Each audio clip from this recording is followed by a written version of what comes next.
So this video is going to be called How to Be a Muslim. Notice how I said be a Muslim rather than become a Muslim. So I'm not going to go through the process of, conversion and joining Islam and things like that, other than to say that it's very straightforward and there's very little formality. It's not like some kind of accounting process where you need to register as a Muslim or anything like that. It's between you and God, which gets us to the essence of being a Muslim. So one of the things you're going to have to do if you join Islam is read the Quran a lot, both in Arabic and English, so that you understand what it's all about. So Islam has been described as radical monotheism, in the sense that the biggest thing in Islam is putting God first. So God has to be at the center of your life, and you have to live a God-centered life. And that's quite a change, and I think for a lot of people quite a refreshing change from the default in Western society these days, which seems to be centered around nothing at all in particular. So you get all these false gods. The default one is, of course, the government for a lot of people. So a lot of people use the government as their source of moral authority. So if the government says something is legal, they decide that that's moral. So that's a common false god that you will have to abandon if you become a Muslim. Another one is people's bosses at work. So their career and their career becomes an idol. So you have to leave behind all of these idols and false gods. That's the essence of becoming a Muslim and being a Muslim. So praying 5 times a day is nothing if not a brutal reminder of who is in charge of your life. It's not you, it's not the government, it is God. God is in charge of your life. God is running everything.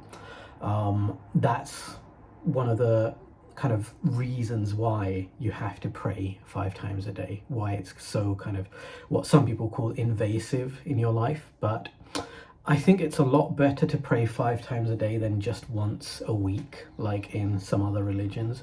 I don't think it has much of an effect on your life. People joke about doing all kinds of stuff and then going to church on Sunday. It's not that easy to do all kinds of stuff and then pray 5 times a day.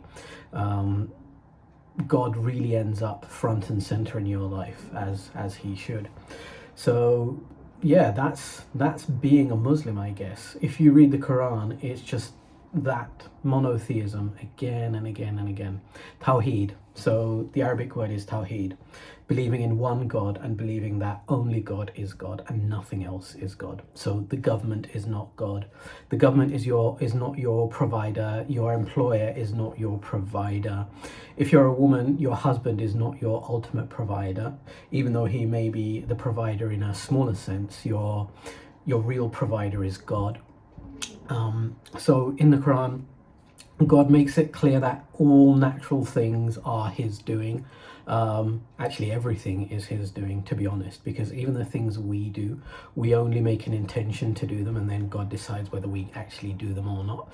So if you want to get up from a sitting position, you make an intention to get up from your sitting position, but it's only God who allows that to happen and makes it happen. So if between you making your intention and you actually doing it, if God decided to stop your heart beating, then you wouldn't end up doing it. One thing is, you would certainly get rewarded for all the intentions you make, all the good intentions you make. So here's the thing. In Islam, if you intend to do one good thing, let's say you make an intention to pray this afternoon, then at the moment you make the intention, you are rewarded as if you actually did it. And then when you follow through and actually do it, you get rewarded 10 times over. And the same is not true for bad things, bad actions and punishments. So if you make an intention to do something bad, nothing is recorded. But if you actually do it, one bad action is recorded. So, if you do the maths there, somebody who finds themselves kind of evenly split, like most of us, you're in good standing because your good actions are worth 10 times more than your bad actions. So that's grounds for optimism. And when you realize that, what happens is, I know there's cynical people out there who say, oh, you shouldn't think that way because you're going to get lazy and you won't do more good actions. But that isn't how people's minds work. That isn't how people's hearts work. When somebody realizes that they're in such good standing with God, all of a sudden they're motivated to do more good.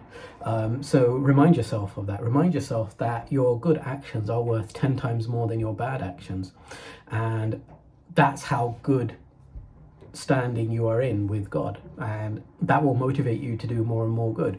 So when you realize that, when you realize your overall record of deeds is in such good condition, you're suddenly motivated to pray more. Pray the 5 daily prayers, pray the extra prayers, and all of that stuff. But yeah, fundamentally, that's what it means to be a Muslim. To be a Muslim means to put God at the center of your life.